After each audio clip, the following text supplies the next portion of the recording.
तो का हलवा मेरे भाई, चलिए आज हम लोग देखते हैं कि इसमें अगर बात करेंगे तो आपको आज एंजॉय के साथ साथ पढ़ाई भी ज़रूरी है। ठीक है, तो एंजॉय तो कर लिए हम लोग कि आज मकर संक्रांति के शुभ अवसर पर हम लोग पूरी तरह से आपदा प्रबंधन को ख़त्म करने वाले हैं। तो आप लोग अब बताइएगा कि किन किन लोगों को मैट्रिक का सेंटर जो पड़ा है कहाँ कहाँ गया है, कमेंट में ज़रूर बताइएगा सब लोग। ठीक है, ताकि आपको सेंटर पर हम ज़रूर पहुँचेंगे। इसमें अगर देखेंगे तो आप आज अगर बात करेंगे तो अगर बहन या तो मम्मी लोग, ठीक है, या तो अगर बनाई होगी खाना तो क्या लग रहा होगा कि तिलवा या तिलकुट या सब्जी जो भी हो, मांगने में थोड़ा डर लगता ही है, कखनी कौची बोल देगा, मारू बैठेगा। ठीक है, तो क्या करेंगे कि खाएं वहीं जो थाली में आए। तो आज पढ़ते हैं कि पढ़े वहीं जो परीक्षा में आए। ठीक है, तो देखिए बात करेंगे कि मैट्रिक फाइनल परीक्षा 2025 में आपदा प्रबंधन क्लास 10th, ठीक है, परीक्षा में आने वाला VVI प्रश्न है कि अब नहीं छूटेगा। ठीक है, तो अब नहीं छूटेगा 21 सवाल आपदा प्रबंधन को आज आप लोग अगर ठीक से पढ़ लेते हैं और इसको याद कर लेते हैं तो गारंटी देते हैं 100% गारंटी कि एक भी प्रश्न नहीं पूछेगा। ठीक है, पूछेगा नहीं, एक भी नहीं छूटेगा। ये नहीं कि अब छोड़ देना कि एक भी प्रश्न नहीं पूछेगा। तो चलिए पहले सब्जेक्टिव देखते हैं, उसके बाद ऑब्जेक्टिव आपको आसान लग जाएगा। कि आपदा की बात अगर करेंगे ना तो आपदा के मतलब ही उठता है ना कि सर जो ये आपदा दिया हुआ है इसका अर्थ क्या होता है, ये क्वेश्चन उठता है सब लोग को मन में। ठीक है, तो आपदा के अर्थ उठता है यहाँ से कि हम लोग देहाती भाषा में कहते हैं कि आफत। ठीक है, आपदा के मतलब होता है आफत, यानी कि बोलेंगे कि अनेक तरह की तकलीफ आते रहती है लोगों को, तो ये आपदा होता है। आपदा के मतलब ही है कि आपदा वह, यानी कि आपदा ऐसी जोखिम घटनाएं हैं जो अचानक उत्पन्न होती है। आपदा ऐसी जोखिम घटनाएं हैं जो अचानक उत्पन्न होती है, क्या कहते हैं, आपदा। ठीक है, ध्यान रखिएगा। लेकिन सर प्रबंधन क्या है, तो प्रबंधन के मतलब है कि रोकथाम करना, ये आपदा को कैसे रोकना है। ठीक है, जैसे कि अगर आपदा को रोकने की बात है तो आप जानते हैं कि बार बार अगर गंगा जी के किनारे में अगर नदी की बाढ़, अगर बोलेंगे कि बाढ़ आ रहा है तो जान के हम क्या करेंगे कि धीरे धीरे धीरे एक ईंटा घस के चलेंगे कि बाढ़ में हमारा घर बरियार हो जाएगा। ठीक है, तो उस पर प्रबंधन करना, रोकथाम करना। ठीक है, ताकि हम आपदा से कैसे बचें। जैसे कोई भी मकान बना रहे हैं तो मकान बनाने से पहले ये सोच लेना चाहिए कि भूकंप से कैसे बचना है, ये अगर इस जगह पे बाढ़ आती है बार बार क्या, ठीक है, कैसा ज़मीन है, सब चीज़ पूछ के अपना लोग इसमें घर बनाता है। तो उसी प्रकार से रोकथाम के लिए इसका उपाय, जैसे कोई भी मकान बनाता है तो बताया गया है कि भूकंप रोधी अगर मकान बनाता तो आयताकार बनाना चाहिए। कैसा बनाना चाहिए, आयताकार। तो ये आपदा प्रबंधन के मतलब, आपदा के मतलब आफत, यानी कि ये अचानक उत्पन्न होने वाली घटना, और प्रबंधन के मतलब रोकथाम। ठीक है, तो आपदा प्रबंधन। चलिए इसमें अब अध्ययन करते हैं हम लोग कि सबसे पहले अगर बात करेंगे तो आएगा यहाँ से कि आपदा है क्या। ठीक है, देखिए आपदा है क्या जो पढ़ते हैं हम लोग। तो बात करेंगे आपदा में तो देखिएगा कि यहाँ से दिया हुआ है, फिगर में देख रहे होंगे कि घर है जो इधर उधर देखिए, ठीक है, टेढ़ा मेढ़ा होल है, तो ये अचानक उत्पन्न होती है। अब बताइए कि जैसे अगर बात करेंगे कि सलमान खान के जैसे धमकी दिया ना, कौन, लॉरेंस बिश्नोई, उसी तरह से अगर हम लोग के धमकी दे ये भूकंप कि दीपक कुमार जी बोल रहे हैं या दीपक सर बोल रहे हैं आप अपना स्मार्ट बोर्ड हटा लीजिए, कोचिंग में भूकंप आने वाला, ऐसा हो सकता है ना। तो इसी प्रकार से इसमें अगर बात करेंगे तो आपदा में अचानक उत्पन्न होती है घटना, कोई किसी को ना मैसेज ना तो ना पढ़े कि ना कोई चिट्ठी ना कोई संदेश। ठीक है, ये वाला गाना सुने ना, तो यही बात है कि देखिए ये मकान को जो देख रहे हैं फिगर में, ये कोई इसको पास चिट्ठी ना कोई संदेश आया था, डायरेक्ट भूकंप आया और इसको लेके चल गया। ठीक है, जैसे ये देख रहे हैं बाढ़ में डूबा हुआ। ठीक है, तो इस प्रकार से धरती की अगर हिम, इसको बोलते हैं भूस्खलन। ठीक है, तो इस प्रकार से अगर बात करेंगे तो पहले अब यहाँ से पढ़ते हैं हम लोग कि आपदा है क्या। आपदा है क्या, यानी आपदा किसे कहते हैं। तो देखिए किसी भी आपदा के प्रभाव को कम करने के लिए जो जो उपाय किए जाते हैं उन्हें ही आपदा प्रबंधन कहते हैं। ठीक है, ये आपदा प्रबंधन के बारे में कि आपदा प्रबंधन क्या है, यानी कि जो भी उपाय किए जाते हैं ना उसके बारे में अभी बताएं कि आपदा से बचने के लिए जो जो उपाय किए जाते हैं वो आपदा प्रबंधन कहलाता है। लेकिन पूछेगा कि आपदा किसे कहते हैं, तो आपदा एक ऐसी जोखिम घटनाएं हैं जो अचानक उत्पन्न होती है, जो अचानक उत्पन्न होती है, यानी अकस्मात। ठीक है, ध्यान रखिएगा। तो इसमें बात करेंगे कि आपदा प्रबंधन क्यों जरूरी है। तो देखिए कि आपदा प्रबंधन की बात करेंगे तो आपदा प्रबंधन क्या है, जो देख लिए आपदा प्रबंधन क्यों जरूरी है। देखिए तो इसमें है कि किसी भी आपदा के प्रभाव को कम करने के लिए, ठीक है, आपदा प्रबंधन अनिवार्य है। आपदा प्रबंधन अनिवार्य है। ऐसा करके हम कई छोटे मोटे आपदाओं को टाल भी सकते हैं। यानी कि अगर आपदा प्रबंधन के बारे में अगर सोच लेते हैं तो जो घटना होना था उसको हम पहले टाल सकते हैं। जैसे कि अगर कोई मरीज है घर में, अगर वो रोग से पीड़ित है तो उसके बारे में अगर हम लोग दिखा रहे हैं तो उससे हम बच सकते हैं, ठीक है। उसको इलाज के लिए दौड़ाना अगर छोड़ दिए कि चलो जही आएगा जब देखल जाएगा, तो इसमें आपको संकट में कोई निश्चित नहीं है कि कब ऐसा मौत आ सकता है। उसी प्रकार से है कि अगर इसको हम पलाही से बनाएंगे, अगर पलाही से इसको ठीक रखेंगे तो इससे संकट से बच सकते हैं। ध्यान रखिए कि आपदा किसे कहते हैं, मानवीय भूल या प्रकृति के कारण, ठीक है, मानवीय भूल या प्रकृति के कारण होने वाली ऐसी अचानक घटना, अभी बताएं कि अचानक घटना जिससे अधिक माल जाल की हानि हो उसे आपदा कहते हैं, ठीक है। यानी बोलेंगे मानवीय भूल। अब बात करेंगे कि आपदा सर मानवीय भूल क्या है और प्राकृतिक क्या है। यानी कि देखिए बात करेंगे तो आपदा आपको दो प्रकार के हो जाएगा। कितने? दो प्रकार के। एक कहेंगे तो एगो प्राकृतिक और एगो मानवकृत। यानी कि आपदा के मतलब हुआ कि संकट आएगा तो ये नहीं कि डायरेक्ट ईश्वर द्वारा आएगा, यानी संकट जब भी आएगा आपको घर में तो एक मानव द्वारा आ सकता है। जैसे रेल दुर्घटना हो गया, रेल में किसी को दुर्घटना हो गया तो ऐसा नहीं कि वो ईश्वर भेजे हैं, ठीक है। आपका कोई मनुष्य की कोई भूल हो गया जिसके कारण उसको दुर्घटना हुआ, ठीक है। तो ये हो गया मानवकृत आपदा। एक होता है प्राकृतिक आपदा जो ईश्वर द्वारा घटी, जैसे भूकंप आ गया तो भूकंप अचानक आया तो वो ईश्वर, ठीक है। बाढ़ आ गया तो वो प्राकृतिक आपदा है, कोई दिक्कत। यानी कि जो प्राकृतिक द्वारा घटित होती है उसे प्राकृतिक आपदा, जो मानव द्वारा घटित होती है उसे क्या कहते हैं, मानवीय आपदा। ध्यान रखिएगा। आपदा कितने प्रकार के होते हैं जो अभी बता रहे थे, तो आपदा दो प्रकार के होते हैं। बताइएगा कमेंट में कि आपदा दो प्रकार के होते हैं, जो मानव द्वारा घटित होती है वो कौन आपदा। अगर कहीं पढ़े होंगे तो बताइएगा कि बाढ़ कौन आपदा है, ये कमेंट में बताइए। जिनको पहले कमेंट आएगा उनको अगला वीडियो में नाम आएगा, ठीक है। देखिए इसमें बात करेंगे कि आपदा दो प्रकार के होते हैं, एक प्राकृतिक आपदा और एक होता है मानवकृत आपदा। लेकिन प्राकृतिक आपदा के बारे में अध्ययन करते हैं कि प्राकृतिक आपदा है क्या। तो देखिए कि प्राकृतिक आपदा में जब भी बात करेंगे तो इसमें दिया हुआ है कि वैसी आपदा जो प्रकृति में किसी बदलाव के कारण हो उसे प्राकृतिक आपदा कहते हैं। यानी वैसी आपदा जो प्रकृति में किसी बदलाव के कारण हो उसे क्या कहते हैं, प्राकृतिक आपदा, ठीक है। जैसे ये भूकंप आया, मकान तहस नहस हो गया, ठीक है। तो जो किसी प्रकृति में जो बदलाव हुआ ना उसके कारण जो होगा वो कहलाएगा आपको प्राकृतिक आपदा, ठीक है। ध्यान दीजिए आगे जैसे में क्या क्या है प्राकृतिक आपदा में, बाढ़, भूकंप, सुनामी, चक्रवात, भूस्खलन, ये सब है प्राकृतिक आपदा। बाढ़ पूछता है ऑब्जेक्टिव में एकदम गारंटी आता है ये सब कि बाढ़ कौन आपदा, तो प्राकृतिक। भूकंप कौन आपदा, प्राकृतिक। सुनामी प्राकृतिक, चक्रवात प्राकृतिक, भूस्खलन प्राकृतिक। तो ये सब जो देखे कौन आपदा, प्राकृतिक आपदा।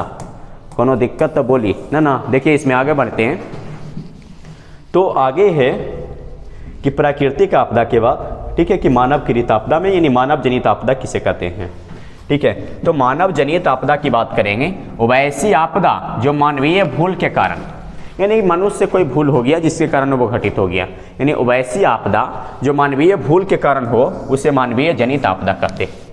जैसे रेल दुर्घटना, महामारी, आतंकवाद, ये सब आपको मानवकृत आपदा है। नेक्स्ट है कि बाढ़ किसे कहते हैं, बाढ़ किसे कहते हैं, तो इसको हम लोग देखते हैं कि बाढ़ है क्या। तो सुनिए कि बाढ़ किसे कहते हैं। मानसून के महीने में, मानसून के महीने में अधिक वर्षा के कारण नदियों के जल का स्तर ऊपर उठ जाता है, जिसके कारण नदियों के जल आसपास में फैल जाते हैं। इसी फैले हुए जल को बाढ़ कहते हैं, ठीक है। एक बार देखिए, मानसून के महीने में अधिक वर्षा हो जाएगा। अब देखिए कि एक होता है सुखाड़, एक होता है दहाड़, ठीक है। सुखाड़ को बोलते हैं सूखा पड़ना, दहाड़ को बोलते हैं कि बाढ़। दहाड़ को क्या बोलते हैं, बाढ़। यानी कि दहाड़ जब भी आएगा तो बात करेंगे कि दहाड़ में क्या होता है कि वर्षा की अधिकतम हो जाएगा, यानी वर्षा बहुत ज़्यादा मात्रा में पड़ेगा तो दहाड़ आएगा। सुखाड़ में है कि वर्षा की नमी यानी बहुत कमी हो जाएगा वर्षा में, ठीक है। वर्षा पड़ ही नहीं रहा है, ठीक है। साल 2 साल से वर्षा नहीं पड़ेगा तो क्या होगा, सुखाड़ ही आएगा। दहाड़ में है कि रोज़ बारिश इतना पड़ रहा है कि अपाह पड़ रहा है, तो सगरों पानी जमते जमते जमते धीरे धीरे क्या होता है कि बाढ़ आ जाता है। ध्यान रखिएगा। यानी बोलेंगे कि मानसून के महीने में अधिक वर्षा के कारण, ये पूछता है कि किसके कारण, तो अधिक वर्षा के कारण नदियों के जल का स्तर ऊपर उठ जाता है, जिसके कारण नदियों के जल आसपास में फैल जाते हैं। इसी फैले हुए जल को बाढ़ कहते हैं। एक चीज़ आप बताइएगा कि सबसे ज़्यादा बाढ़ हम लोग को उत्तरी बिहार में आता है कि दक्षिणी बिहार में, ये कमेंट में बताइएगा, ठीक है। और सुखाड़ जो है उत्तरी बिहार में कि दक्षिणी बिहार में, ठीक है। ये क्वेश्चन आपको है, कमेंट में बताइएगा आगे। फिर देखेंगे इसमें कि बिहार में विनाशकारी बाढ़ कब आया था, ठीक है। ध्यान रखिए कि बिहार में विनाशकारी बाढ़ 2008 में आया था, 2008 में। फिर है कि बांग्लादेश को बाढ़ों का देश कहा जाता है। याद रखना ये सब जो है ना दाम भी आई है, ठीक है, माखन, ठीक है, ध्यान रखना। यानी बात करेंगे कि बिहार में विनाशकारी बाढ़ कब आया था, 2008 में। बांग्लादेश को बाढ़ों का देश कहा जाता है, ठीक है। फिर है कि बिहार का शोक कोसी नदी को कहा जाता है। किस नदी को? कोसी नदी। बंगाल का शोक दामोदर नदी को कहा जाता है, ठीक है। बिहार का शोक कौन नदी? कोसी नदी। ये रहा कोसी, थोड़ा जल्दी कोसी, ध्यान रखना है, जल्दी आ रहा है टाइम कोसी के, यानी पूछिएगा ये क्वेश्चन। फिर है कि बंगाल का शोक दामोदर नदी को कहा जाता है, ठीक है। फिर है कि असम का शोक ब्रह्मपुत्र नदी, कौन नदी? ब्रह्मपुत्र नदी को कहा जाता है। उड़ीसा का शोक महानदी को कहा जाता है। उड़ीसा का शोक कौन नदी?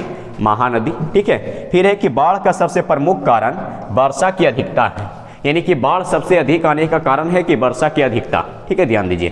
फिर है अभी जो क्वेश्चन पूछे थे कमेंट में कि उत्तरी बिहार बाढ़ग्रस्त है, यानी कि सबसे ज़्यादा बाढ़ आता है तो उत्तरी बिहार में, और सबसे ज़्यादा सुखाड़ आएगा तो दक्षिणी बिहार में। ध्यान रखिए बाढ़ से होने वाला हानि कौची कौची है, ठीक है। अब बाढ़ से होने वाला हानि कौची कौची है, जो बताना है कि क्या क्या हानि होता है बाढ़ से। देखिए कि बाढ़ से होने वाले हानियों को लिखें, बाढ़ से निम्नलिखित, इस प्रकार से आपको आंसर देना है, ठीक है। एग्जाम में एक अगला जो वीडियो आएगा आपको कुछ दिन में, उसमें बताएंगे कि प्रैक्टिकल को कैसे लिखना है, प्रैक्टिकल में क्या क्या जरूरी है। और एक वीडियो आ रहा है कि एग्जाम में एग्जामिनर को कैसे लिखना चाहिए, ताकि आपको जो चेक करने वाला जो होते हैं वो कैसे मार्क्स देते हैं, ठीक है। तो इसका वीडियो आपको जल्द ही आने वाला है। और कमेंट में पहले बता दीजिए कि सबका सेंटर कहाँ गया है और किस कॉलेज में, ठीक है, ताकि हम ये पता करें कि कितने स्टूडेंट कहाँ पे हैं, ठीक है। ध्यान दीजिए बाढ़ से निम्नलिखित हानियाँ होती है, फसल डूब जाते हैं, फसल डूब जाते हैं, भारी माल जाल की हानि होती है, ठीक है।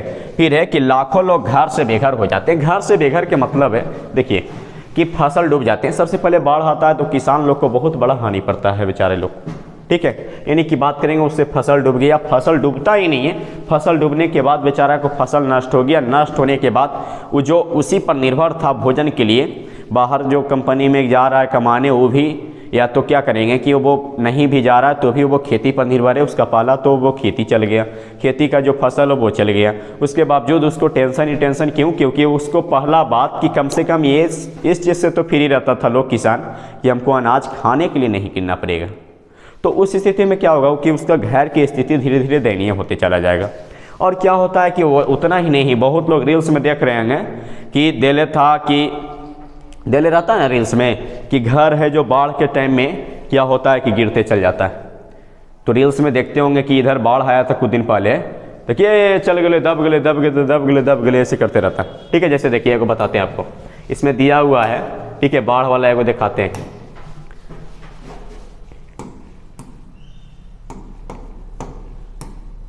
तो देखिएगा कैसे घर दबता है जो,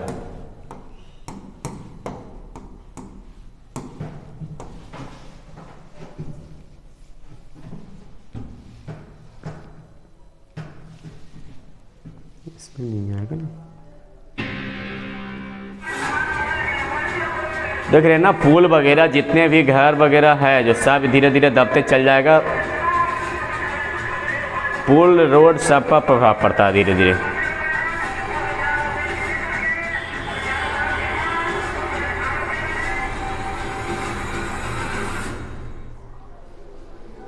नमस्कार, न्यूज रूम लाइव देख रहे हैं आप, मैं हूं शुभम मिश्रा आपके साथ और बुलेटिन की शुरुआत।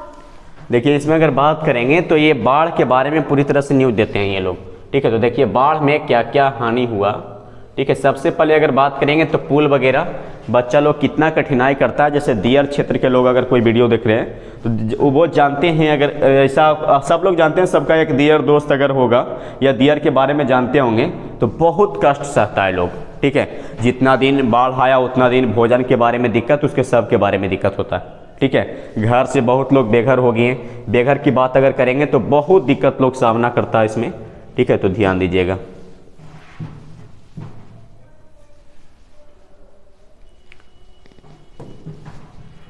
ठीक है, तो फिर नेक्स्ट देखिए इसी में था, ठीक है।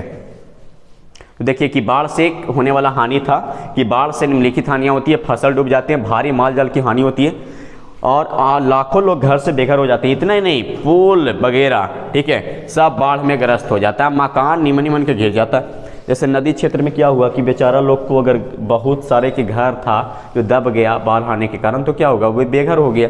ठीक है, ध्यान दीजिए। फिर है कि सड़क और पुल आदि टूट जाते हैं, सड़क और पुल आदि क्या हो जाते हैं, टूट जाते हैं, ध्यान रखिएगा। ठीक है, तो सड़क और पुल आदि टूट या डूब जाते हैं, अभी बताएं। फिर है कि बाढ़ से कई प्रकार की महामारियां फैलती है, कि बहुत सारी बीमारियां बाढ़ से फैल सकती है, ध्यान रखिए। फिर है कि बाढ़ नियंत्रण बचाओ, ठीक है, आंदोलन चला है कि बाढ़ नियंत्रण बचाओ, इसके बारे में क्या सरकार लोग को इस सब पर बहुत सोचना चाहिए, लेकिन धीरे धीरे कुछ लोग सोचते भी हैं, लेकिन बहुत लोग ना भी सोचते हैं। अगर बाढ़ग्रस्त जिनको एरिया है उनको बेचारा लोग को बहुत दिक्कत होता है। बाढ़ नियंत्रण बचाओ प्रबंधन सुरक्षा आकस्मिक प्रबंधन के उपाय। आकस्मिक के मतलब होता है अचानक, आकस्मिक के कौची अचानक होता है, इसका अर्थ ही आकस्मिक के मतलब ध्यान रखिएगा कि आपदा प्रबंधन के उपाय लिखना है कि बाढ़ नियंत्रण उपाय निम्नलिखित है, इस प्रकार से पहले लिखना है। फिर है कि बांधों एवं तटबंध का निर्माण करके, कि अगर बाढ़ से हमको बचना है तो बांध तटबंध से निर्माण कर देंगे ताकि नदी के जल स्तर आगे न बढ़े। फिर देखिए, फिर है कि बाढ़ के समय ऊंचे स्थान पर जाना चाहिए। ठीक है, बाढ़ के समय ऊंचे स्थान पर जाना चाहिए। ये नहीं कि बाढ़ आया, बाढ़ में तो दिमाग से अठिया गया तो कहीं कुइयाँ में न जाके बैठ जाना कि बाढ़ आ गया। ठीक है, तो ऐसा स्थिति में दिक्कत है। तो बाढ़ के समय अगर बात करेंगे तो ऊंचे स्थान पर जाना चाहिए। फिर है कि मकान का निर्माण नदी तट से 100 मीटर की दूरी पर करके, कितना मीटर, 100 मीटर की दूरी पर करके अगर करेंगे तो ये अच्छा रहेगा। फिर है कि बाढ़ से पूर्व, पूर्व के मतलब पहले, बाढ़ से पूर्व सूचना तकनीक का सहारा लेकर। ठीक है, फिर है कि बाढ़ से होने वाले लाभों को लिखें कि बाढ़ से होने वाले लाभ क्या क्या है। तो देखिए कि बाढ़ से होने वाले लाभ निम्नलिखित है। पहला कि बाढ़ आने से भूमि उपजाऊ हो जाती है, बाढ़ आने से भूमि क्या हो जाती है, उपजाऊ। यानी बात करेंगे कि बाढ़ से क्या क्या हानियां हैं, क्या क्या लाभ है, जो समझिएगा कि जब भी बाढ़ आएगा ना तो आपको सबसे पहली बात ये दिक्कत है कि जितने भी अगर बात करेंगे तो पहला बात तो कि पशु पक्षी जो रख ले हैं, पशु पक्षी को बहुत बड़ा हानि होता है। ठीक है, उनको चारा में, ठीक है, जैसे कि खटाल वगैरह जो गौशाला वगैरह खोले हुए हैं उन लोग को भी बहुत दिक्कत होता है, डायरेक्ट महंगाई बढ़ जाएगा सब चीज़ उनका। ठीक है, फिर है कि बाढ़ आएगा तो सबका फसल डूब गया तो फिर महंगाई पर प्रभाव पड़ेगा। फिर है कि बाढ़ आने से आसपास की गंदगी साफ हो जाती है। देखे होंगे कि गंगा जी या तालाब के किनारे बहुत सारा गंदगी था, लेकिन बाढ़ आया साफ के ले चल गया, कौन दिशा में लेके चला रे बटोहिया। ठीक है, तो इससे कोई मतलब ना। देखिए, बाढ़ आने से आसपास की गंदगी साफ हो जाती है, इसके कारण सुखाड़ की स्थिति नहीं आती। अगर बाढ़ आते रहेगा 2 साल 3 साल पर तो सुखाड़ की स्थिति नहीं आती है, ध्यान रखिएगा। फिर है कि बिहार में बाढ़ की स्थिति का वर्णन करें कि बिहार में बाढ़ की स्थिति क्या है। ये क्वेश्चन इंपॉर्टेंट है, इसको ध्यान रखिएगा ध्यान से कि बिहार में बाढ़ की स्थिति के बारे में क्या कह रहा है कि बिहार में बाढ़ की स्थिति का वर्णन करें। बिहार के लिए बाढ़ सबसे बड़ी त्रासदी है, यानी बिहार के लिए बाढ़ सबसे बड़ी त्रासदी का मतलब हो गया कि सबसे बड़ी बोलेंगे तो एक तरह से इसका दुश्मन है। ठीक है, और सबसे ज़्यादा जरूरी भी है, लेकिन इतना भी नहीं। ठीक है, कि इतना भी दुश्मन मतलब कि इतना भी जरूरी नहीं होना चाहिए बाढ़। ठीक है, कि जब आवे धान रोपे तो रोप दिया कहे उखाड़ देंगे। ठीक है, तो वो तो दिक्कत ना है, बार बार हेजे ले चल जाता है। फिर है कि यह एक अभिशाप की तरह है। ठीक है, जैसा कि हम जानते हैं कि बिहार के उत्तरी भाग में बाढ़ प्रत्येक वर्ष आता है। ठीक है, इतना जानते हैं कि प्रत्येक वर्ष आता है और बाढ़ आने से बिहार में फसलें तबाह हो जाती है। ठीक है, बिहार की सड़कें, ठीक है, ध्यान रखिए कि बिहार की सड़कें एवं बांध बाढ़ के कारण टूट जाते हैं। यानी बिहार में जब भी बाढ़ आता है तो पहली बात तो कि फसल नष्ट हो गया। उत्तरी बिहार में सबसे ज़्यादा बाढ़ आता है, प्रत्येक वर्ष आती है। उसके बावजूद है कि जितने भी बांध वगैरह, पुल वगैरह, तटबंध वगैरह है, सब नष्ट हो जाते हैं। फिर सरकार को उसको मरम्मत करने में टाइम लगता है, मरम्मत करेगा, फिर ये जो उसको निर्माण करेगा। ठीक है, निर्माण करने के साथ साथ उसको बहुत सारे जानमाल की हानि हुआ, यानी कि उसी कारण बिहार की स्थिति दयनीय हो जाती है। अगर किसी गरीब आदमी को घर दह गया, गरीब आदमी रहे या अमीर आदमी रहे, यानी कि अगर दह गया उसको घर वगैरह, तो ज़रूर उसको तो आय पर तो प्रभाव पड़ा ही नहीं, क्योंकि उसके पास कितनों तो अगर 10 लाख के या 20 लाख के घर है, 30 लाख के घर है, तो वो तो पैसा फिर तो एक तरह से उड़ ही ना गया। फिर उसको लाने में, उतना कमाने में, फिर बनाने में, यानी स्थिति उसका क्या हो जाता है, दयनीय हो जाता है। फिर देखिए कि जिसे फिर से ठीक करने में सरकार को करोड़ों रुपये खर्च करने पड़ते हैं। यहाँ करोड़ों लोग घर से बेघर हो जाते हैं, जिन्हें फिर से घर वापस अपने घर आने के बाद काफ़ी नुकसान हो जाता है। इसी बीच ठीक है, लोग अच्छे से काम काज भी नहीं कर पाते हैं, जिसके कारण से वे ठीक है आर्थिक रूप से और भी कमज़ोर हो जाते हैं। अभी बताएं कि आर्थिक स्थिति उससे कमज़ोर हो जाता है। इस प्रकार हम ठीक है हम कह सकते हैं कि बिहार में बाढ़ की स्थिति काफ़ी भयानक है, जो बिहार को आगे बढ़ाने में बाधक साबित करता है। क्या साबित करता है? बाधक। ध्यान रखिएगा। सुखाड़ से आप क्या समझते हैं? एक तो बाढ़ के बारे में पढ़ा, लेकिन अब हम लोग को पढ़ना है कि सुखाड़ क्या है। देखिए कि सुखाड़ से आप क्या समझते हैं। तो देखिए इसको कि जब बात करेंगे सुखाड़ की ठीक है, तो यदि वर्षा की मात्रा में 25% से अधिक की कमी होती है तो ऐसी स्थिति सुखाड़ कहलाती है। 25% के मतलब कि 1/4 भाग। ठीक है, ध्यान रखिए। यदि वर्षा की मात्रा में 25% से अधिक की कमी होती है तो ऐसी स्थिति सुखाड़ कहलाती है। क्या कहलाती है? सुखाड़। सुखाड़ एक प्रकार की प्राकृतिक आपदा है। सुखाड़ एक प्रकार की कैसी आपदा है? प्राकृतिक। यह आपदा धीरे धीरे आती है। यह आपदा धीरे धीरे आती है। बाढ़ की तरह ये नहीं है कि डायरेक्ट आ जाएगा। ये जब भी आएगा तो धीरे धीरे जल सोखते चल जाएगा। यानी कि बार बार बाढ़ नहीं आया। बाढ़ नहीं आने के कारण कि पानी की नमी में, जैसे देखे होंगे कि ऐसा स्थिति 2 साल 3 साल पहले आया था, तो क्या हुआ था कि बहुत सारे गांव वाले लोग को कल वगैरह में पानी नहीं, चापाकल वगैरह सब सूखने लगा। ठीक है, एक आगो गांव में चल रहा है कल, तो वजह पर भीड़ लगल है। ठीक है, ऐसा स्थिति आया था ना। तो इसमें क्या होता है कि धीरे धीरे सुखाड़ आता है तो नीचे की ओर पानी डबते चल जाता है। ये नहीं बात करेंगे तो उसका ठीक है। इसी में न देखे थे कि सब लोग समरसेबल वगैरह बहुत ज़्यादा गांव में हुआ। ठीक है, ध्यान दीजिए। ये आता है सुखाड़ ना, तो सुखाड़ के कारण सुखाड़ धीरे धीरे आती है, बाढ़ अचानक आ जाता है। ध्यान रखिए। सुखाड़ के लिए सबसे जिम्मेदार कारक वर्षा की कमी है। वर्षा की कमी। ठीक है, वर्ष को नजर लिख देना, वर्षा की कमी। फिर है कि दक्षिण बिहार सुखाड़ से ग्रसित रहता है। देखिए उत्तरी बिहार है ना, उत्तरी बिहार, जो उत्तरी बिहार आपको अगर बात करेंगे तो ये है बाढ़ से ग्रसित। ठीक है, और दक्षिणी बिहार है जो रहता है आपको सुखाड़ से ग्रसित। कौन से? सुखाड़ से। ध्यान दीजिए। फिर है कि अब बात करेंगे कि बिहार का 16% क्षेत्र सुखाड़ से प्रभावित रहता है। कितना क्षेत्र? 16% क्षेत्र जो बिहार का है ना, वो आपको बोलेंगे कि सुखाड़ से प्रभावित रहता है। सुखाड़ के कारण होने वाली हानियाँ को लिखें। क्या क्या हानियाँ? सुखाड़ से निम्नलिखित हानियाँ हो सकती है। क्या क्या हानियाँ सुखाड़ से? देखिए कि भारी मात्रा में फसलों का नष्ट हो जाना, यानी फसल तो होगा नहीं, क्योंकि देखिए सुखाड़ आएगा तो सब फसल पर प्रभाव पड़ेगा, क्योंकि उसको पानी जो मात्रा में मिलना चाहिए वो मिल नहीं पाता। फिर है कि जान माल की क्षति होना।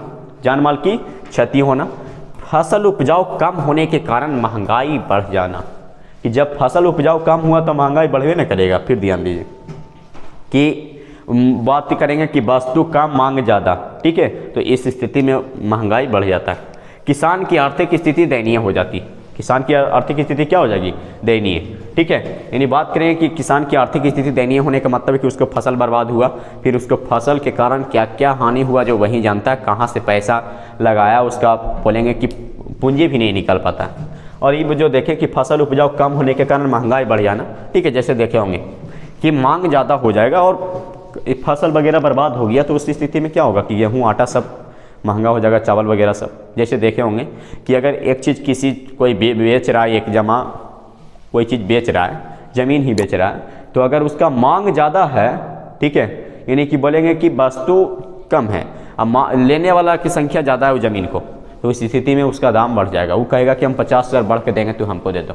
वो कहेगा कि हम देंगे इतना बढ़ के, तो हमको दे दो। तो इस स्थिति में क्या होगा? उसका दाम धीरे धीरे बढ़ते चल जाएगा। ध्यान दीजिए। फिर है कि बिहार में सुखाड़ की स्थिति का वर्णन करें। बिहार में सुखाड़ की स्थिति का वर्णन करें। देखिए क्या क्या है। बिहार में सुखाड़ की स्थिति काफ़ी भयानक है। दक्षिणी बिहार सुखाड़ से ग्रसित रहता है। सुखाड़ के कारण बिहार के इन क्षेत्रों में समय पर फैसले नहीं हो पाते। फसलें नहीं हो पाती है, जिसके कारण से किसानों की स्थिति आर्थिक रूप से काफ़ी दयनीय हो जाती है। काफ़ी दयनीय हो जाती है। बिहार एक कृषि प्रधान राज्य है। ये क्वेश्चन है कि बिहार एक कैसा राज्य है? कृषि प्रधान। यदि यहाँ फसलें समय पर नहीं उपजाऊ जाएगी तो फिर यहाँ की आर्थिक स्थिति क्या होगी? इसलिए सुखाड़ बिहार के लिए एक अभिशाप है। ठीक है। यानी कि सुखाड़ अगर आता है तो बिहार के लिए बहुत अभिशाप है, क्योंकि बिहार की स्थिति तो ऐसे भी दयनीय है और बिहार के लगभग 70% लोग कृषि पर आधारित है।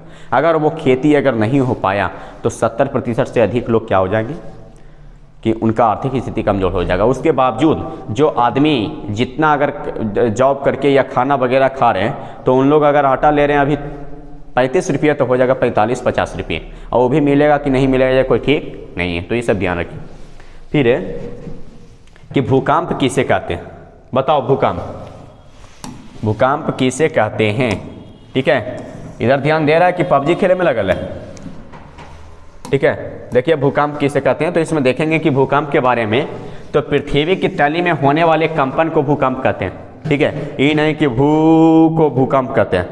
ठीक है, मारेंगे तो हु करेगा एग्जामों में। देखिए बात करेंगे कि पृथ्वी की तली में होने वाले कंपन को ही भूकंप कहते हैं। यानी कि पृथ्वी की जो तली में जो कंपन होगा ना उसी को बोलते हैं भूकंप। ठीक है, ऐसी तली में पाए जाने वाले चट्टानों के टकराने के कारण होता है कि जो तली में जो पाया गया है ना चट्टान, उसके टकराने से भूकंप आता है। तो पृथ्वी की तली में होने वाले कंपन को भूकंप कहते हैं। ऐसा तली में पाए जाने वाले चट्टानों के टकराने के कारण होता है। फिर देखिए कि भूकंप केंद्र किसे कहते हैं। अगला क्वेश्चन है कि भूकंप केंद्र के बारे में, इसमें ध्यान दीजिए कि भूकंप केंद्र की बात करेंगे। जहां भूकंप भी तरंगों का जन्म होता है उसे भूकंप केंद्र कहते हैं। जहां भूकंप भी तरंगों का जन्म होता है उसे क्या कहते हैं, भूकंप केंद्र। फिर है कि आधि केंद्र किसे कहते हैं। भूकंप केंद्र के ऊर्ध्वाधर, भूकंप केंद्र के ऊर्ध्वाधर पृथ्वी पर स्थित केंद्र को आधि केंद्र कहते हैं। ठीक है, यानी आधि केंद्र है और एक कहेंगे तो आपको केंद्र है। आधि केंद्र के मतलब देखो सीधी भाषा में बताते हैं कि अगर यहाँ से भूकंप आया ना, जैसे पंजाब से भूकंप आया, तो पंजाब से भूकंप आया तो पंजाब उसका आधि केंद्र कहलाएगा। तो सीधी भाषा में अगर ठेठ भाषा में बोलेंगे तो जिस स्थान से भूकंप आती है ना उस स्थान को आधि केंद्र कहते हैं। ठीक है, जैसे कि अगर बात करेंगे तो भूकंप की तीव्रता मापा जाता है आपको रिएक्टर स्केल सिस्मोग्राफी यंत्र, सिस्मोग्राफी यंत्र। ठीक है, तो आगे देखिए इसमें कह रहा है कि अथवा पृथ्वी पर वह बिंदु जहां भूकंप का पहला अनुभव किया गया। अभी बताए ना कि ये भी बोल सकते हैं, या तो बोलते हैं कि पृथ्वी पर वह बिंदु जहां भूकंप का पहला अनुभव किया जाता है उसे आधि केंद्र कहते हैं। यानी जो पहला अनुभव किया गया वो कहलाएगा आधि केंद्र। भूकंप तरंगे कितने प्रकार के होते हैं, तो 3 प्रकार के। कितने, 3। समझिएगा कि भूकंप तरंगे कहेंगे तो 3 प्रकार के होता है। PSL, PSL याद रखिएगा, यानी P से P तरंग, S से S तरंग, L से L तरंग। ठीक है, ध्यान रखिएगा। तो भूकंप तरंगे 3 प्रकार के, P को बोलते हैं प्राथमिक और S को द्वितीयक और L को तृतीयक। देखिए P तरंग क्या है, ये P तरंग यह सबसे पहले पृथ्वी तक पहुंचता है। ठीक है, यानी कि P तरंग जैसे ही आएगा ना तो सबसे पहले पृथ्वी तक पहुंच जाएगा। इसकी गहनता, ठीक है, इसकी गहनता है जो ध्यान दीजिएगा कि इसकी गहनता सबसे अधिक होती है। इसकी गहनता सबसे अधिक होती है। ठीक है, फिर देखिए यह सबसे कम खतरनाक होता है। सबसे कम खतरनाक P तरंग और सबसे अधिक खतरनाक हो जाएगा L तरंग, याद रखना। ठीक है, और सबसे पहले पृथ्वी तक पहुंचता है कौन, P तरंग, और सबसे लेट से पहुंचेगा आपको L तरंग, ध्यान रखिए। S के मतलब द्वितीय तरंग, यह P तरंग के बाद पृथ्वी की सतह तक पहुंचता है। यानी P तरंग के बाद, P तरंग सबसे पहले पहुंचा और S तरंग बीचे में हो गया, यानी P तरंग के बाद S तरंग पहुंचेगा। किसकी गहनता P तरंग से कम होती है और यह P तरंग से ज्यादा खतरनाक होता है। ठीक है, फिर ध्यान दीजिए कि L तरंग यानी दीर्घ तरंग क्या है जो समझिए। यह तरंग सबसे पीछे पृथ्वी की सतह तक पहुंचता है। इसकी गहनता सबसे कम होती है और यह सबसे अधिक खतरनाक होता है, सबसे अधिक खतरनाक होता है। फिर है कि भूकंप के प्रभाव, ठीक है, भूकंप के प्रभाव को कम करने के 2 उपाय को लिखें कि भूकंप के प्रभाव कौन सा उपाय लगाएं कि भूकंप के प्रभाव कम होगा। ठीक है, तो ध्यान दीजिए कि क्या उपाय लगाएं इसमें। तो भूकंप के प्रभाव को कम करने के लिए 2 उपाय निम्नलिखित है। पहला कि भावनों ना भावनों, ठीक है, कि भावनों को आयताकार होना चाहिए। सबसे पहला बताए थे कि अगर भूकंप से हमको बचना है तो सबसे पहले अपना मकान वगैरह को आयताकार बनाएंगे। ठीक है, देखिए कि भावनों को आयताकार होना चाहिए और नक्शा साधारण होना चाहिए। नक्शा कैसा होना चाहिए, साधारण। ये नहीं कि जमीन कम हाथ ज़्यादा। ठीक है, यानी कि जमीन कम है, इन्हें 2 फीट एने छजा, 2 फीट एने छजा, 2 फीट एने छजा। ठीक है, तो वही छजवा कहेगा कि 1 ईटा हमरो घस के दा। ठीक है, एने से ये कहेगा कि हमरा घस के दा, फिर जाके चल जाएगा भीतरामपुर। देखो यहाँ फिर है कि लंबी दीवारों को सहारा देने के लिए ईंट पत्थर या कंक्रीट के कॉलम होने चाहिए। ठीक है, फिर ध्यान दीजिए कि आगे है कि भारत को 5 भूकंपीय जोन में बांटा गया। कितने? 5। ध्यान रखिएगा कि भूकंप की तीव्रता सिस्मोग्राफ से, ये इंपॉर्टेंट क्वेश्चन है, किससे? सिस्मोग्राफ से मापी जाती है। फिर है कि सबसे ज़्यादा खतरनाक 5वें जोन को बताया गया। किस जोन को? 5वें जोन। ठीक है, एक होता है पहला जोन, एगो दूसरा, एगो तीसरा, एगो चौथा, एगो पाँचवा, लेकिन भारत में तीसरा जोन है। लेकिन बात करेंगे कि सबसे ज़्यादा अगर खतरनाक है तो 5वां जोन। फिर है कि 5वें जोन में गुजरात का कच्छ प्रदेश, जम्मू कश्मीर, हिमाचल प्रदेश, उत्तराखंड का कुमाऊं पर्वतीय क्षेत्र, सिक्किम तथा दार्जिलिंग की पहाड़ी क्षेत्र आता है। ठीक है, सिक्किम की दार्जिलिंग याद है ना, बहुत लोग के शौक होगा घूमने के, जाएंगे हम भी कुछ दिन में। ठीक है, दार्जिलिंग के पहाड़ी क्षेत्र। ठीक है, ध्यान रखिएगा। फिर है कि भारत के इस प्रदेश में कई विनाशकारी भूकंप आ चुके हैं। ठीक है, कि इस प्रदेश में कई विनाशकारी भूकंप आ चुके हैं। ठीक है, ध्यान रखिएगा कि भारत में सबसे विनाशकारी भूकंप वर्ष 1934 ईस्वी में आया था। ठीक है, कि भारत में सबसे विनाशकारी भूकंप 1934 ईस्वी में 1934 ईस्वी में आया था। फिर है कि बिहार में विनाशकारी भूकंप 2009 ईस्वी में आया था। 2009 बिहार में 2009 में, भारत में 1934 में, अब बाढ़ आया था 2008 में, याद रखना ये सब। ठीक है, फिर है कि सबसे अधिक भूकंप जापान देश में आता है। किस देश में? जापान देश में, इसलिए जापान को भूकंपों का देश कहा जाता है। ठीक है, सबसे अधिक भूकंप जापान देश में आता है, इसलिए जापान को भूकंपों का देश कहा जाता है। पूछेगा कि भूकंपों का देश किसे? जापान को। फिर देखिए कि सुनामी किसे कहते हैं? सुनामी किसे कहते हैं? सूंघे वाला के। ठीक है, देखिए कि सुनामी किसे कहते हैं? सुनामी के मतलब ये हुआ कि देखिए समुद्र में कभी कभी भूकंप आते हैं, उसको बोलते हैं सुनामी। सीधे से भाषा में बोलेंगे कि समुद्र में आने वाला भूकंप को सुनामी कहते हैं। ठीक है, ध्यान रखिए। समुद्र के तल में कंपन होने के कारण समुद्र के जल का ऊंचा ऊंचा उठाना ही सुनामी कहलाता है। ठीक है, ध्यान दीजिए। कभी कभी देखे होंगे कि रील्स वगैरह में भी, या तो देखे होंगे आप कि सुनामी में कि दम पूरा पानी दम आ रहा है दम। ठीक है, और उसमें लोग एकदम इंजॉय कर रहे हैं। ठीक है, तो बात करें कि समुद्र के तल में उस तरह से भूकंप आता है, उसको सुनामी कहते हैं। ठीक है, ध्यान दीजिए। सुनामी जापानी भाषा का एक शब्द है। पूछता है कि सुनामी जापानी भाषा का एक शब्द है, इसका समुद्र से है। समुद्री भूकंप को ही सुनामी कहते हैं, यानी कि समुद्र में आने वाला भूकंप को क्या कहते हैं? सुनामी। ठीक है, देखिए भूस्खलन क्या है। देखिए आपको इसमें बात कहेंगे तो पढ़ना है 2 चीज़ से, एक भूस्खलन, एक हिमस्खलन। भूस्खलन क्या है, हिमस्खलन क्या है? कि भूस्खलन में क्या होगा कि कभी कभी प्राकृतिक में कोई परिवर्तन होने के कारण, या तो भूस्खलन में जैसे कहेंगे ना, तो जो पर्वतीय जो क्षेत्र है ना, वहाँ से जो पर्वत का जो बात करेंगे कि जो घसक्कर जो गिरता है नीचे, वो कहलाता है भूस्खलन। कि पर्वतों के जो चट्टान को घिसक कर गिरना, भूस्खलन। हिमस्खलन में हिम के अर्थ होता है बर्फ। कोची? बर्फ। वो कहा होगा कि बर्फ के टुकड़ा घिसक के गिर जाएगा। ठीक है, तो ध्यान दीजिए यहाँ। फिर है कि भूस्खलन हिमस्खलन। ठीक है, अब भूस्खलन हिमस्खलन ठीक से ना पढ़ेगा तो फिर कहेगा कि रिजल्ट में 30 नंबर पे पास होना चाहिए, तो 25 आया, तो वो हो गया फेल स्खलन। ठीक है, ध्यान दो। फिर बात करेंगे कि पहाड़ी क्षेत्र में पहाड़ों का घिसक्कर गिरना। अभी बताएं कि पहाड़ी क्षेत्रों में पहाड़ों का घिसक्कर गिरना भूस्खलन कहलाता है। यह एक प्राकृतिक आपदा है। कैसा आपदा है? प्राकृतिक। ठीक है, ध्यान दीजिए। फिर है यहाँ कि हिमस्खलन, चूहा। देखिए ध्यान दीजिए, ये बात करेंगे कि हिमस्खलन में वो चूहा आ जाती है जब पड़ी। देखिए हिमस्खलन किसे कहते हैं? बोलेंगे कि बर्फीले क्षेत्र में बर्फ के चट्टानों का अपने स्थान से घिसक कर गिरना क्या कहलाता है? हिमस्खलन। ठीक है, फिर ध्यान दीजिए कि वर्षा जल संग्रह से आप क्या समझते हैं? यानी वर्षा जल संग्रहण से आप क्या समझते हैं? ध्यान दीजिए कि वर्षा जल के भविष्य में उपयोग करने के लिए अच्छे तरीके से इकट्ठा करना वर्षा जल संग्रहण कहलाता है। ठीक है, अब ये चूहा पार हो तो लपेट लेंगे हम।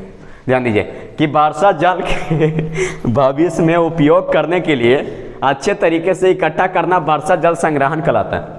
ठीक है, इसको जो पढ़ा रहे हैं ना कि भूस्खलन हिमस्खलन, तो ये बर्फीला क्षेत्र में जो चूहा रहता है ना, वो सबका दिक्कत हो रहा है, सुन रहा है लगता है नीचे से, बार बार पार हो रहा है ऐसे करके नीचे से। ठीक है, ध्यान दीजिएगा। फिर है कि सुनामी से बचने के उपाय को लिखें। क्या क्या सुनामी से बचने का उपाय है जो? ठीक है, तो ध्यान दीजिए कि सुनामी से बचने के निम्नलिखित उपाय है। एक है पहला कि समुद्री तट से दूर ऊंचाई पर घर बनाना चाहिए। समुद्री तट से दूर ऊंचाई पर घर बनाना चाहिए। समुद्री तट पर मैक्सिमम वन लगाने चाहिए। लोगों को समुद्र तट पर जाने से चेतावनी देना चाहिए। क्या देना चाहिए? चेतावनी। ठीक है, अब देखिए इसमें कि भारत के विनाशकारी चक्रवात 29 अक्टूबर 1999 को आया था। 29 अक्टूबर 1999। भारत के विनाशकारी भूकंप 1934 में आया था। ठीक है, फिर है कि भारत के प्रमुख सुखाड़ वर्ष 1966 में आया था। 1966 कि भारत के प्रमुख सुनामी 26 दिसंबर 2004 को आया था। ठीक है, ध्यान देना इस विषय को। सिंचाई आयोग के अनुसार कि सिंचाई आयोग क्या कह रहा है, जो देखिए कि सिंचाई आयोग के अनुसार प्रत्येक वर्ष देश के लगभग 16% हिस्से में सुखाड़ की स्थिति उत्पन्न होती है। ठीक है, ध्यान दीजिए। भूपटल के अंदर का तापमान 1000 डिग्री सेल्सियस से भी अधिक होता है। भारत के 16 राज्यों के 16% भाग सूखा से प्रभावित रहता है। किससे प्रभावित रहता है? सूखा से। कि भारत के 56% भूभाग भूकंप से प्रभावित है। 1954 में भारत सरकार ने बाढ़ नियंत्रण के लिए 3 आयाम निर्धारित किए, त्वरित, अल्पकालिक और दीर्घकालिक। एगो त्वरित तो तुरंत, अल्पकालिक और एक दीर्घकालिक, ध्यान रखिएगा। भारत सरकार ने बाढ़ नियंत्रण आयोग की स्थापना 1976 में, 1976। ठीक है, फिर ध्यान दीजिए कि बाढ़ द्वारा क्षति को कम करने के उपाय को लिखें कि बाढ़ द्वारा क्षति को किस उपाय से हम कम करेंगे। तो बाढ़ एक प्राकृतिक आपदा है, इससे अत्यधिक जान माल की क्षति होती है, अतः बाढ़ द्वारा क्षति को कम करने के निम्नलिखित हो सकते हैं। ठीक है, ध्यान दीजिए कि नदी किनारों पर एवं नदी की और ढलानों पर मकान का निर्माण हमें नहीं करना चाहिए। ठीक है, नदी तट से कम 250 मीटर दूर मकान बनाना चाहिए। नदी तट से कितना मीटर? 250 मीटर दूर स्थान पर मकान बनाएंगे। देखिए ये सब जो हम लोग पढ़े ना, ध्यान दीजिए, अभी और पढ़ना है, लेकिन बात करेंगे कि अगर ये सब क्वेश्चन अगर पूछता है ना मेरे भाई, तो बहुत ज़्यादा। क्यों? क्योंकि देखो 7 से 8 नंबर एरा से फिक्स है तुमको। एगो 5 नंबरिया में दम गारंटी देते हैं, ठीक है, कि बाढ़ के बारे में दे या सुखाड़ के बारे में दे, लेकिन एगो ना एगो देवे करेगा। ठीक है, ध्यान दीजिए। तो ये सब क्वेश्चन आता है और ध्यान दो ये सब चीज़ पर। ठीक है, इंस्टाग्राम ये सब अभी थोड़ा दिन के लिए बैन रखो। ठीक है, इंस्टाग्राम फेसबुक जो भी यूज कर रहे हैं वो सब अभी बंद रखिए। अब कितना कहेगा कि इंस्टाग्राम ना चलाएंगे तो आपको अथिया कैसे देखेंगे, रील्सवा कैसे देखेंगे। हम रील्स अभी नहीं देखो। ठीक है, बाद में कि आप पास तो हम भी पास। ठीक है, आप फेल, आप पास नहीं तो हमारा पर लगेगा बाँस। ठीक है ना, तो मार के घरे से तो नहीं के बाँस लगेगा गर्जियन से। ध्यान दीजिए। देखिए कुछ नहीं, आप पहले जो पढ़े ना उसको बस रिवाइज करना है, कुछ नहीं करवा रहे हैं, बस इसको रिवाइज करो एक बार वीडियो देख के, और इसको तुम समझेगा। अगर इसको नोट्स लेना ना, तो जिसको भी इस चीज़ को हमको नोट्स चाहिए ना, वो सीधे क्या करिए कि 7644991798 पर कॉन्टेक्ट करिए। ठीक है, दीपक सर से नोट्स प्राप्त करके बस बैठ के इंस्टाग्राम चले बैठ के पढ़िए, मारेंगे तो इंस्टाग्राम भाग जाएगा। ठीक है, ध्यान दीजिए। ऐसे तो मारते नहीं हैं। ठीक है, जवाब प्लान कर रहा होगा, जानवे करता है, कभी मारवे नहीं किए किसी को। देखिए इसमें फिर है कि सुखाड़ की अवधि में, ठीक है, कि सुखाड़ की अवधि में क्या कर रहा है, जो देखिए सुखाड़ की अवधि में मिट्टी की नमी को बनाए रखने के लिए क्या क्या उपाय है, जो देखिए किस बनाए रखने के लिए आप क्या करेंगे। सुखाड़ की अवधि में मिट्टी की नमी को बनाए रखने के लिए निम्नलिखित उपाय करने चाहिए। पहला कि घास का आवरण रहने देना चाहिए, जो घास का आवरण है उसको क्या करना चाहिए, रहने देना चाहिए। दूसरा है कि खेतों की गहरी जुताई करना चाहिए, जुताई यानी खेत को गहरी जुताई करें। ठीक है, फिर है कि आकस्मिक आपदा प्रबंधन से स्थानीय प्रशासन की भूमिका का वर्णन करें। ठीक है, तो बात करेंगे कि आकस्मिक आपदा प्रबंधन जैसे संकट का सामना करने के लिए सरकारी एवं गैर सरकारी स्तर पर अनेक प्रयास किए जाते हैं, परंतु आकस्मिक आपदा प्रबंधन में स्थानीय प्रशासन की भूमिका भी अहम होती है। आकस्मिक आपदा प्रबंधन की स्थिति में राहत, ठीक है, शिविर का निर्माण करना, उपचार सामग्री की व्यवस्था करना, प्राथमिक डॉक्टर की व्यवस्था करना, एम्बुलेंस, अग्निशमन इत्यादि की व्यवस्था करना प्रमुख कार्य उनके होते हैं। ठीक है, फिर है कि भूस्खलन से बचाव के किन्हीं 2 उपाय को लिखें। भूस्खलन से बचाव के 2 उपाय निम्नलिखित हैं। पहला कि ढालू जमीन पर निर्माण कार्य नहीं करना चाहिए, जो जमीन ढालू है उस पर निर्माण नहीं करना चाहिए। जो भी क्षेत्र ऐसे हैं जहां भूस्खलन हो सकता है वहां जाने से लोगों को मना करना चाहिए। जहां पर देखिए कि पर्वतीय क्षेत्र है, पर्वत पर घूमने गए वहाँ से प्रत्येक वर्ष क्या हो रहा है कि बार बार वह जो पर्वत टूट के गिर रहा है, ठीक है। तो वैसे स्थान पर क्या होता है कि खिसक जहाँ गिर रहे हैं उस स्थान पर आप भी खिसक गिर सकते हैं, ठीक है। तो ध्यान दीजिए, इसीलिए वहाँ पर जाने के लिए बैरिकेटिंग लगा हुआ होता है कि इस स्थान से आगे नहीं बढ़ना, आगे जाना माना है, ठीक है। ध्यान दीजिए। फिर है कि भूकंप क्या है, तो बात करेंगे भूकंप में कि इसके बचाव के किन्हीं 4 उपाय का लिखना है कि पृथ्वी की तली में होने वाले कंपन को ही भूकंप कहते हैं। भूकंप प्राकृतिक आपदा है। भूकंप से बचाव के निम्नलिखित उपाय। पहला कि भूकंप रोधी मकान का निर्माण करके, मकान छोटा एवं आयताकार बनाकर भूकंप नियंत्रण एवं मॉनिटरिंग केंद्रों की व्यवस्था करना है। लोगों को भूकंप के बारे में अधिक से अधिक जानकारी देना है, ठीक है। कि ये नहीं कि आप दे देगा कि भूकंप आएगा ना तो अच्छा से गद्दा ओढ़ के या घर में सूझ जाना चाहिए, तो गद्दा ओढ़ेगा तो रद्दा गिरेगा माथा पर न खाना। ध्यान दीजिए में। फिर है कि जीवन रक्षा का आकस्मिक आपदा प्रबंधन से आप क्या समझते हैं, ठीक है। कि आपदा के परिणाम होते ही प्रभावित लोगों को आपदा से निजात दिलाने के उद्देश्य से किए जाने वाले कार्य जीवन रक्षक आकाश में प्रबंधन कहलाता है।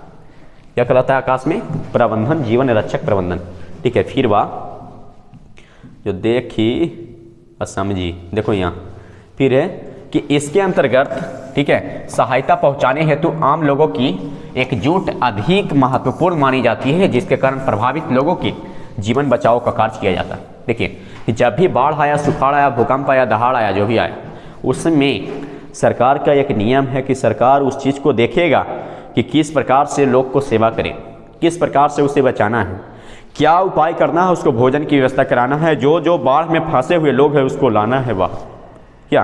क्योंकि देखिए, सबका एक लाइफ होता है मेरे भाई, चाहे वो अमीर हो या गरीब हो, लेकिन वो अपना नहीं देख पाएंगे तो कोई दूसरा देख पाएगा। लेकिन देखिए, लेकिन इतना सरकार को करना ही चाहिए। अगर इस पर भी ध्यान नहीं देगा ना तो हमारा बिहार जो है और पीछे बढ़ता चला जाएगा, और पीछे जाएगा, बहुत ज़्यादा पीछे, ठीक है। तो आप लोग भी थोड़ा ध्यान दीजिएगा गरीब लोग पर, ठीक है। गरीब हैं तो ठीक है, तैयो थोड़ा सा और ध्यान देना चाहिए। जो हमसे, जैसे कि अभी बात करेंगे तो बहुत लोग देखे होंगे उनको पास सर पर कपड़ा ढकने के लिए नहीं है, इस ठंडी में, ठंड के कारण मर रहे हैं, तो वैसे लोग पर थोड़ा ध्यान देना चाहिए, ठीक है। ध्यान दीजिए।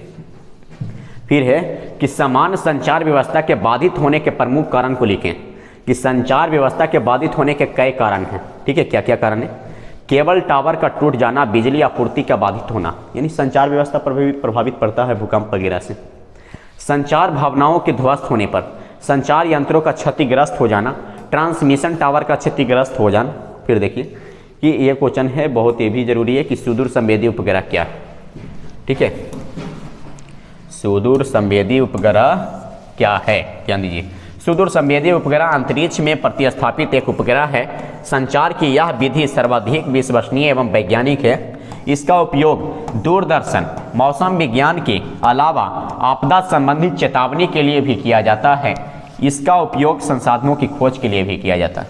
इस संसाधनों की खोज के लिए इसका उपयोग सुदूर संवेदी। अच्छा, एक बताइएगा क्वेश्चन कमेंट में ज़रूर कि अगर कोई मलबे के नीचे जो लोग दब गया, उसको अगर पता लगाना है तो कौन कैमरा का उपयोग करेंगे? पता है तो बताओ, ना तो फिर तो हम बताइए करेंगे आगे, ठीक है। तो ध्यान दीजिए, पता है तो कमेंट में बताइएगा। फिर है कि बिहार का शोक किसे और क्यों कहा जाता है? बिहार का शोक जो है किसे और क्यों कहा जाता है, ये क्वेश्चन है। कि बिहार का शोक कोसी नदी को कहा जाता है। कोसी नदी में प्रत्येक वर्ष भयानक बाढ़ आती है, जिससे उत्तरी बिहार में अपार मान जाल की हानि होती है, ठीक है। ध्यान दीजिए। फिर है कि उपग्रह संचार प्रणाली से क्या अभिप्राय है? यानी उपग्रह संचार प्रणाली एक ऐसी प्रणाली है जिसमें अंतरिक्ष में उपग्रह को स्थापित कर दिया जाता है, जिसके बाद पृथ्वी पर रहने वाले लोग वहां से पृथ्वी की जानकारी प्राप्त करते हैं, ठीक है। तो इसका ऑब्जेक्टिव है, देखिएगा, कि सुदूर संवेदी उपग्रह का उपयोग होता है तो संसाधनों की खोज के लिए। आपदा प्रबंधन का मुख्य घटक है स्थानीय प्रशासन। फिर स्वयंसेवी संगठन, गांव तथा मोहल्ले के लोग, ये सब होता है, ये आपदा प्रबंधन के प्रमुख हैं। फिर है जो मेन बताएं जो कि इंफ्रारेड कैमरा का उपयोग किस आपदा में किया जाता है? तो भूकंप में। देखिए कि कोई भी लोग अगर भूकंप आया उसके नीचे दब गया है तो मलबे के नीचे जो दबे हुए लोग होता है उसको पता लगाने के लिए इंफ्रारेड कैमरा का प्रयोग करते हैं, इंफ्रारेड कैमरा। देखिए फिर है कि सुखाड़ के लिए उत्तरदायी कारक कौन है? यानी कि सुखाड़ के लिए, ठीक है, उत्तरदायी कारक तो वर्षा की कमी, अब वर्षा की अधिकता हो जाएगा तो दहाड़ यानी बाढ़। सर्वाधिक भूस्खलन प्रबंध राज्य कौन सा है? तो उत्तराखंड। क्या है? उत्तराखंड, उड़ जा। ठीक है, फिर देखिएगा इसमें कि बिहार का कौन सा भाग सर्वाधिक सूखा है, तो दक्षिणी बिहार। फिर है, यही जो क्वेश्चन बोल रहे थे बार बार, ध्यान रखिए। मालवे के नीचे दबे लोगों का पता लगाने के लिए किस यंत्र का उपयोग होता है, तो इंफ्रारेड कैमरा। ठीक है, अब मालवा आप कोई चीज़ समझ रहा है, मालवा में, मालवा के मतलब बताइए कोई चीज़। मालवे है, मालवे के मतलब बताइए। कल कोची है, आज संक्रांति है, कल मकर संक्रांति ना। ठीक है, तो वही वाला बात है कि दाल लिहा चाव लिहा खिचड़ी गलैहा। ठीक है, दाल लिहा चाव लिहा खिचड़ी गलैहा बाबा हो मालवा में तेल लिहा गुड़ में लगैहा बाबा हो। ध्यान रखिएगा। ठीक है, तो कल खिचड़ी जरूर गलाना। ये मालवे बोलते हैं, मालवा जो होता है ना उसको बात करते हैं। लेकिन मालवे जो हुआ, घर के अंदर चप गया, कहीं पुल के नीचे चप गया, उसको पता लगाता है। ध्यान रखिए, इंफ्रारेड कैमरा। फिर है कि बिहार का शोक किस नदी को कहा जाता है, तो कोसी नदी। ठीक है, सुखाड़ क्या है, तो प्राकृतिक आपदा। सुखाड़ क्या है, प्राकृतिक। महासागर तल के कंपन का परिणाम सुनामी। पृथ्वी की सतह पर पहुंचने वाली भूकंपी की तरंग पी तरंग। ठीक है, फिर है कि बाढ़ के समय लोगों को निम्नलिखित से किस स्थान पर जाना चाहिए, तो ऊंची भूमि वाला स्थान पर। ठीक है, जरा ठेहुना में दिमाग रहेगा, चल जाएगा कुइया में। ठीक है, ध्यान दीजिए। फिर है कि सुनामी किस स्थान पर आता है, तो समुद्र में। ठीक है, संचार का सबसे लोकप्रिय साधन मोबाइल फोन। ये क्वेश्चन भी आई, वेरी वेरी इंपॉर्टेंट। ठीक है, ध्यान दीजिएगा कि संचार का सबसे लोकप्रिय साधन क्या चीज, मोबाइल फोन। ठीक है, भारत में अत्यंत विनाशकारी भूकंप कब आया था, 1934 में। नदियों में बाढ़ आने का प्रमुख कारण क्या है, तो वर्षा की अधिकता। वर्षा की अधिकता। भूकंप केंद्र के ऊर्ध्वाधर पृथ्वी पर स्थित केंद्र को क्या कहा जाता है, तो अधिक केंद्र। ठीक है, अधिक केंद्र। भूकंप संभावित क्षेत्रों में भावनाओं की आकृति कैसी होनी चाहिए, आयताकार। ठीक है, फिर है कि बाढ़ क्या है, तो बाढ़ प्राकृतिक आपदा है। बाढ़ से सबसे अधिक हानि होती है, तो सभी को। ठीक है, फिर है कि सुखाड़ किस प्रकार की आपदा है, प्राकृतिक आपदा। सुखाड़ कैसी आपदा है, प्राकृतिक। फिर है कि बिहार का कौन सा क्षेत्र बाढ़ग्रस्त है, तो उत्तरी बिहार। 26 दिसंबर 2004 को बिहार को किस हिस्से में भयंकर सुनामी आया था, तो बंगाल की खाड़ी में। ठीक है, कृषि सुखाड़ होता है जल के अभाव में। मानव शरीर में आग लगने की स्थिति में जले हुए स्थान पर क्या प्राथमिक उपचार करना चाहिए, तो ठंडा पानी डालना चाहिए। क्या डालना चाहिए, ठंडा पानी। इन अरे आग लग गया, जल गया एगो, जल्दी जल्दी पानी गर्म करो और अपरू झलना है। ठीक है, तो और दिक्कत होगा। ठीक है, ठंडा पानी डालना चाहिए। सुखाड़ का क्या कारण है, तो जल की कमी। ठीक है, फिर है कि बाढ़ का सबसे प्रमुख कारण वर्षा की अधिकता। सुनामी प्रभावित क्षेत्र में मकान का निर्माण कहाँ करना चाहिए। ठीक है, तो मकान का निर्माण ऊंचे स्थान पर करना चाहिए। ध्यान रखिएगा, या सागर तट से दूर। ठीक है, गुजरात का कच्छ प्रदेश की भूकंप पर पेटी में है जॉन 5। ठीक है, बिहार की भूकंप पेटी में है जॉन 3। बिहार जॉन 3 में आता है। सर्वाधिक बाढ़ प्रभावित देश है, तो बांग्लादेश। ठीक है, ध्यान रखिएगा। संसाधनों की खोज एवं प्रबंधन की उपग्रह का, तो ये सुदूर संवेदी उपग्रह, याद रखिएगा। संसाधनों की खोज के लिए सुदूर संवेदी उपग्रह का उपयोग कहाँ होता है, तो संसाधनों की खोज के लिए। सुखाड़ के लिए उत्तरदायी कारक क्या है, तो वर्षा की कमी। सर्वाधिक भूस्खलन प्रबंधन राज्य कौन सा है, तो उत्तराखंड। सर्वाधिक भूस्खलन आता है तो उत्तराखंड में।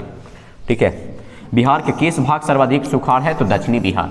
दक्षिणी बिहार सर्वाधिक सुखाड़ और उत्तरी बिहार सबसे अधिक बाढ़ आता है। ध्यान रखिए। महासागर के तली में कंपन का परिणाम सुनामी। फिर है कि पृथ्वी की सतह पर पहुंचने वाली भूकंप की तरंग है पी तरंग। फिर है कि बाढ़ के समय लोगों को निम्नलिखित में से किस स्थान पर जाना चाहिए, तो ऊंची भूमि वाले स्थान पर। सुनामी किस स्थान पर आता है, समुद्र में। ठीक है, भारत में अत्यंत विनाशकारी भूकंप कब आया था, 1934। नदियों में बाढ़ आने का प्रमुख कारण क्या है, तो वर्षा की अधिकता। ठीक है, भूकंप केंद्र के ऊर्ध्वाधर पृथ्वी पर स्थित केंद्र को क्या कहा जाता है, तो अधि केंद्र। बाढ़ से सबसे अधिक हानि होती है, तो सभी को। 26 दिसंबर 2004 को बिहार के किस हिस्से में भयंकर सुनामी आया, तो बंगाल की खाड़ी में।